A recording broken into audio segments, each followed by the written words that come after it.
বড়দেরকে প্রণাম আর ছোটদেরকে ভালোবাসা জানিয়ে আমি শিপ্রা মজুমদার আজকে আবার একটা নতুন রেসিপি নিয়ে তোমাদের কাছে চলে এসেছি।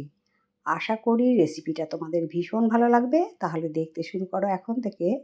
আজকে আমি তোমাদেরকে কি দেখাতে চলেছি। দেখো বন্ধুরা, আমি এখানে প্রায় 500 গ্রামের মতন পটল নিয়ে নিয়েছি। এই পটল দিয়ে একটা সুন্দর রেসিপি আজকে তোমাদেরকে তৈরি করে দেখাবো।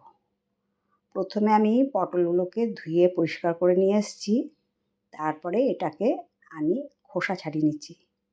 একটু খোসা রেখে রেখে এইভাবেই কিন্তু পটলটা পুরো ছাড়াতে হবে। আমি প্রত্যেকটা পটল এইভাবে ছাড়িয়ে নেব। তোমাদেরকে ছাড়িয়ে দেখিয়ে দিলাম, ঠিক এই পর্যন্ত ছাড়াতে হবে। এবার দুপাশ আমি বোটাগুলো কেটে দিলাম। সম্পূর্ণ পটলগুলো আমি এইভাবে দেখো ছাড়িয়ে নিয়েছি আর দুপাশ কেটে নিয়েছি। এরপরে আমি পটলগুলোকে দু আধখানা করে কেটে নেব, সম্পূর্ণ পটলগুলোই।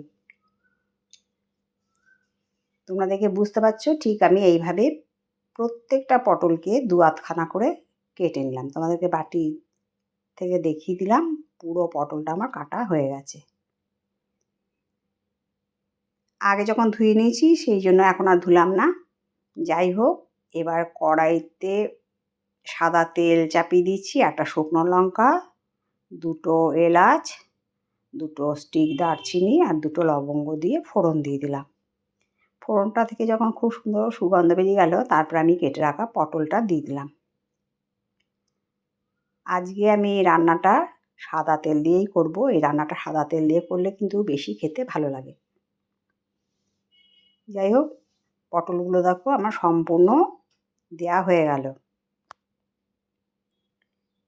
ফোড়নের সাথে একবারে পটলটা ভেজে নেওয়ার কারণ হলো, তাহলে পটলের মধ্যে ফোড়নের গন্ধটা কিন্তু ভীষণ সুন্দর ঢুকে যায় আর খেতেও ভীষণ ভালো লাগে। যাই হোক, বেশ কিছুক্ষণ নাড়ি চাড়িয়ে নেওয়ার পরে আমি 1 চামচ লবণ দিয়ে দিলাম আর হাফ চামচ হলুদ দিয়ে দিলাম। দিয়ে লবণ আর হলুদ দিয়ে ভালো মতন করে ওপর নিচ সুন্দর করে নাড়িয়ে চাড়িয়ে নিতে হবে। এবার আমি একটা ঢাকনা চাপা দিয়ে রাখবো। এই জন্য একটা বাটি ঢাকনা দিয়ে দিলাম। বাটিটা মিনিট 3-4 বাদে আমি দেখো তুলে নিয়ে তোমাদেরকে দেখিয়ে দিচ্ছি। এইভাবে বাটি ঢাকনা দিয়ে দিয়ে কিন্তু আমাকে সম্পূর্ণ পটলটা ভেজে নিতে হবে। এরপরে আমি হাফ ইঞ্চির মতো গ্রেট করা আদা দিয়ে দিলাম।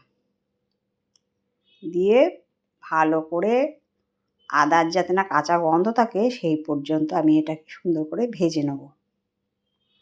এরপরে দিয়ে দিলাম 1 চামচ জিরের গুঁড়ো, 1 চামচ লাল লঙ্কার গুঁড়ো আর 1 চামচ গরম মশলার গুঁড়ো। বেশ কিছুক্ষণ ধরে পটলগুলোকে আমি মশলার সাথে ভেজে নেব। আর যাতে না পুড়ে যায় সেই দিকটাও নজর রাখতে হবে।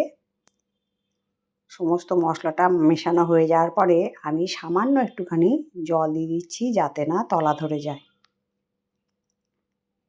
দিয়ে ভালো মতন করে মশলার সাহায্যে আমি ভালো মতন করে পটলগুলোকে বেশ কিছুক্ষণ সময় নিয়ে এটাকে কিন্তু আমাকে কষিয়ে নিতে হবে। চারপাশের মশলাগুলোকে আমি ভালো করে মিশিয়ে নিচ্ছি। এই রান্নাটা এখন হতে থাক। আর এইদিকে দেখো আমি একটা থালার মধ্যে কিছুটা কাজু বাদাম, কিছুটা কিশমিশ ধুয়ে পরিষ্কার করে রেখেছিলাম। আর একটা বাটির মধ্যে আমি কিছুটা গোবিন্দভোগ চাল নিয়েছি। আর এদিকে একটা আলাদা কড়াই চাপিয়ে দিয়েছি, তার মধ্যে 1 চামচের মতন ঘি দিয়ে দিলাম। ঘি দেওয়ার পরে আমি এর মধ্যে প্রথমে গোবিন্দভোগ চালগুলোকে ছেড়ে দেবো। গোবিন্দভোগ চালটা এখন ভালো মতন করে ভেজে নেব। আজকে বন্ধুরা পটলের রেসিপিটা ভীষণ সুন্দর টেস্ট হয়। এইভাবে নিরামিষ দিনে যদি তোমরা পটলের রেসিপিটা তৈরি করে নিতে পারো, তাহলে কিন্তু এটা রুটি, লুচি, পরোটা, ফ্রাইড রাইস সমস্ত কিছুর সাথে খেতে খুব ভালো লাগে। দারুণ জমে যায়। বাড়ির প্রতিটা সদস্য কিন্তু মানে যারা পটল খেতে পছন্দ করে না তারাও খায়, আর বাড়ির প্রতিটা সদস্য কিন্তু বারবার রিকোয়েস্ট করবে এইভাবে তৈরি করে দেওয়ার জন্য। যাই হোক, চাল, কিশমিশ আর কাজু বাদামটা দিয়ে ভালো করে নাড়িয়ে চাড়িয়ে নিয়ে একটা তেজপাতা ছিঁড়ে দিয়ে দিলাম। তারপরে আমি এর মধ্যে অল্প সামান্যখানি লবণ দিয়ে দিচ্ছি, আর দিয়ে দেবো সামান্যখানি হলুদ। এই লবণ আর হলুদ দিয়ে ভালো করে চালটাকে আবার একটুখানি নাড়িয়ে চাড়িয়ে ভেজে নিতে হবে। আমি যেহেতু পটল ভাজার সময় একবারে নুন হলুদ দিয়ে দিয়েছি, তাই কিন্তু আর লবণ দেওয়ার আমার প্রয়োজন নেই। যাতে চালের মধ্যে একটুখানি লবণ ভাব হয় সেই জন্য অল্প পরিমাণে সমস্ত কিছু দিয়ে দিলাম। এদিকে দেখো চাল ভাজা হতে হতে পটলটাও আমার এদিকে হয়ে গেছে কষা কষা সুন্দর মতন। তারপর আমি ভেজে রাখা চালটা দিয়ে দিলাম। গোবিন্দভোগ চালটা দিয়ে আমি এবার পটলটাকে সুন্দর করে নাড়িয়ে চাড়িয়ে নিচ্ছি। এই গোবিন্দভোগ চাল দিয়ে পটলের রেসিপি তৈরি করে খেলে কিন্তু ভীষণ ভালো লাগে খেতে, আর নিরামিষ দিনে তো সম্পূর্ণ খাওয়াটাই জমে যায়। যারা নিরামিষ খেতে পছন্দ করো তারা কিন্তু এই রেসিপিটা ভীষণ পছন্দ করবে। যাই হোক, আমি স্বাদটাকে ব্যালেন্স করার জন্য একটুখানি চিনি দিয়ে দিলাম। যদি আজকের রেসিপিটা তোমাদের ভালো লাগে তবে লাইক, শেয়ার, কমেন্ট আর সাবস্ক্রাইব করে আমার চ্যানেলের পাশে থেকো। আর যদি কোনো নতুন বন্ধু এসে থাকো অবশ্যই বেল বাটনটা অন করে দিও, তাহলে সমস্ত নোটিফিকেশান তোমাদের কাছে পৌঁছে যাবে। আর আমার চ্যানেলে এরকম নিত্য নতুন সহজ সরল অনেক রেসিপি আছে, নিরামিষ আমিষ। তোমরা চ্যানেলটাকে ইচ্ছা করলে একটুখানি ঘুরে আসতে পারো। যাই হোক, অনেকক্ষণ ধরে ভালো মতন করে আমি গোবিন্দভোগ চাল দিয়ে ভেজে নেওয়ার পরে এবার গরম জল বেশ কিছুটা দিয়ে দিলাম। যেই পরিমাণ জলটা দিলাম সেটা দিয়েই কিন্তু আমার চালটা সেদ্ধ হয়ে যাবে। ভালো মতন করে নাড়িয়ে চাড়িয়ে এরপরে আমি একটা বাটি ঢাকনা দিয়ে রেখে দিলাম। এটা মিনিট 4-5 ঢাকনাটা দিয়ে রাখার পরে তোমাদেরকে দেখিয়ে দিচ্ছি। দেখো চালটা কিন্তু খুব সুন্দর সেদ্ধ হয়ে গেছে।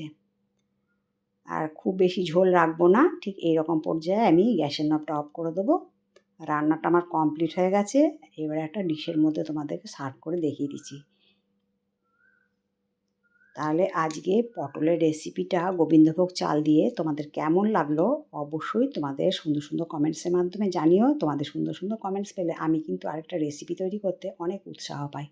আর আমার কাছের দূরের বন্ধুরা আমার প্রাণ ভরা ভালোবাসা নিও।